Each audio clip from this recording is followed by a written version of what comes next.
వాళ్ళకి తెలుసు అబ్బా, వాళ్ళు తప్పుగా మాట్లాడుతున్నామని వాళ్ళకి తెలుసు. అక్కడ ఏమవుతుందంటే రాజకీయంకి వెళ్ళేటప్పుడు రాజకీయ నాయకులకి సిగ్గు ఎగ్గు ఏమీ ఉండవని చాలామంది అంటారు. అది నిజం. వాళ్ళకి తెలుసు వాళ్ళు అబద్ధాలు ఆడుతున్నారని తెలుసు, ఎదురుని తిడుతున్నామని తెలుసు, అనవసరంగా లేనిపోయిన అంటున్నామని వాళ్ళకి తెలుసు. కానీ రాజకీయ నాయకుల లబ్ధి పొందడం కోసం అది తప్పుగా మాట్లాడితే అవతల దగ్గర మనకి క్రెడిట్ వస్తుంది, మనకు గుర్తింపు వస్తుంది, మనకి రేపు పొద్దున్న మనకు ఒక మంచి పదవి ఇస్తారు, మంచి ఇది వస్తుంది అని చెప్పి కొన్ని ఎథిక్స్ మర్చిపోయి మాట్లాడతారు.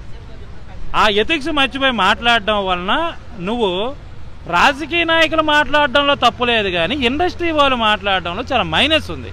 అది ఎందుకు మైనస్ అంటే, అసలు నిన్ను ఒక రాజకీయ నాయకుడు ఈరోజు పిలిచి నా పార్టీలో జాయిన్ అవ్వు, నా పార్టీ కోసం మాట్లాడు అని నీకు చెప్పిందే సినిమాల నుంచి నీకు ఫేమ్ వచ్చిన తర్వాత, సినిమాలో నీవు ఉండడం వలన.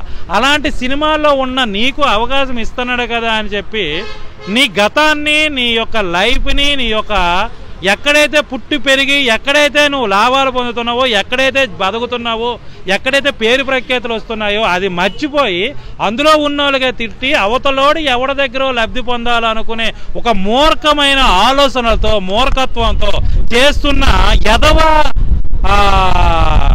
మాటలు. ఈయన ఒక పోసాన గారు కాదు, ఆబ్వియస్లీ పోసన్ గారు అయితేనేమి, మన 30s పృథ్వీ గారు అయితేనేమి, రాజశేఖర్ గారు అయితేనేమి, వీళ్ళందరూ కూడా పొలిటికల్ పార్టీల్ని నమ్ముకొని వాళ్ళేదో చేసేస్తారు, వాళ్ళేదో మనకు ఉద్ధరించేస్తారు, వాళ్ళేదో చేసేస్తారు, మనకేదో పదవులు వచ్చేస్తాయి అనుకొని ఒక తప్పుడు ఆలోచనలతో తప్పుగా మాట్లాడి